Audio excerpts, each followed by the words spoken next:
first of two special concerts by South Korean artists visiting Pyongyang wrapped up.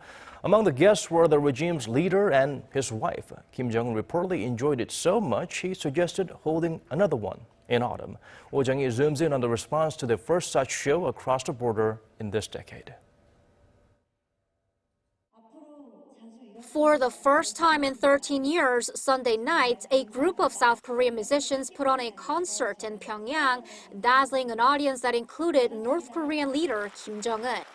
Kim was accompanied by a few well-known faces: his wife Lee Sol-ju, his sister Kim Yo-jong, who visited South Korea in February for the Winter Olympics, and Hyon Song-wol, who led the North Korean delegation in talks to set up the show.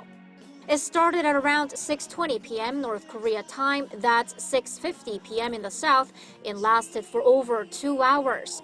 It was called Spring is Coming and featured 11 South Korean artists, including Cho Yong-pil, Lee Jung-hee, the idol group Red Velvet, and Seohyun of Girls' Generation. I hope this concert gives us a chance to truly feel that we are one. The South Koreans sang to a full house, 1,500 seats, songs representing the fact of the two Koreas' division. They ended with two numbers called Our Hope is Reunification and Until We Meet Again. When we South Korean artists all sang together, the North Koreans sang along with us. That made me feel that we are one people. It was touching, and that's why I teared up. As he watched, Kim Jong-un reportedly said there should be more cultural and art performances put on by Seoul and Pyongyang. He also suggested holding another concert in the autumn, this time in Seoul, which would signify that the two Koreas are seeing fruitful results from their diplomatic push. Kim's attendance was a surprise to many, but there were clues that it might happen as the start time was changed twice on the day of the concert.